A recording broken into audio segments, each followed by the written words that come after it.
A red line should be drawn right here.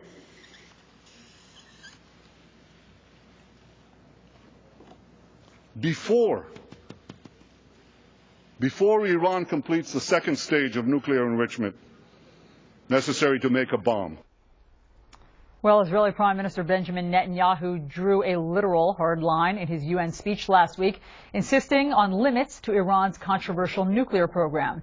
And just earlier today, Iran responded, calling this display childish and primitive and vowing to push ahead.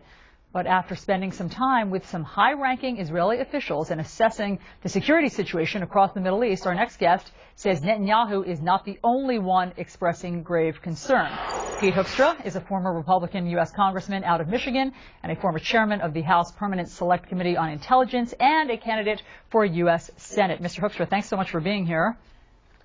Good to be with you, Allison. You've just returned from the Middle East. As we said, you had many high-level meetings with government officials. What did they tell you? Well, I think what they're telling is very, very clear. You know, I served on the joint inquiry that looked at the intelligence failures after 9/11. I led the conference committee that rewrote our intelligence laws in 2004 to make sure that, you know, in the future, our intelligence community would always be able to connect the dots, identify threats before something terrible happened.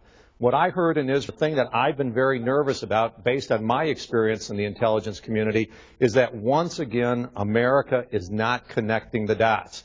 What are the big dots that are out there? Number one, Iran now is 1 year away from having a nuclear capability. Number two, the Muslim Brotherhood, a radical jihadist group, is running the government in Egypt. And number three, we have large parts of northern Africa and the Middle East that now have weak central governments, which means that large parts of that area are now breeding and trading grounds for al-Qaeda. You put those three things together, it's a dangerous environment, number one, for Israel, but also for the United States of America. And we keep talking about the Arab Spring. This is not an Arab Spring. This is an upheaval in the Middle East that we're not taking seriously enough. The threats are huge. And did these Israeli officials and Middle East government officials tell you what they plan to do about Iran's nuclear threat? Well, I think we didn't get into that detail. I mean, obviously, they're looking for America to provide the leadership in the Middle East that we've provided in the past. Their assessment is that America has stepped back.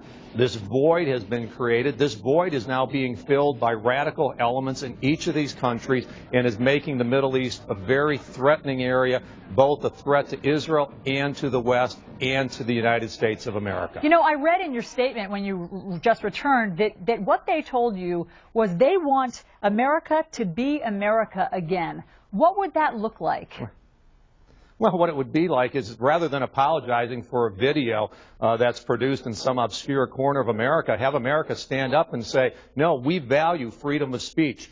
Go to the Egyptian government as they are persecuting and killing Coptics around their country and say, that is totally unacceptable. You need to protect religious freedoms, to hold these countries accountable for their behaviors and their actions. What they're seeing right now is a weak America, as we've described it, and many have described it for the last 2.5 years, America that is continually on an apology tour, one that is not standing up for our values. But most importantly, they want an America that recognizes the threat that is out there. Please connect the dots.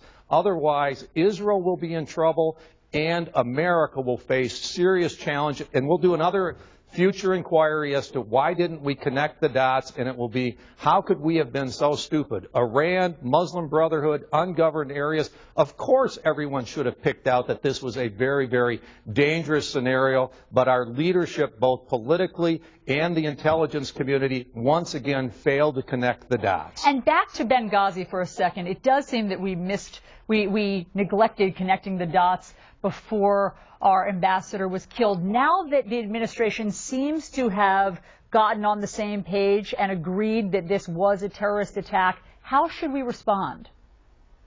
Well, we got to go back and we got to put the pieces back together. Clearly, we missed the dots. What were the dots? Number one, our ambassador went to Benghazi on 9/11. 9/11 is one dot.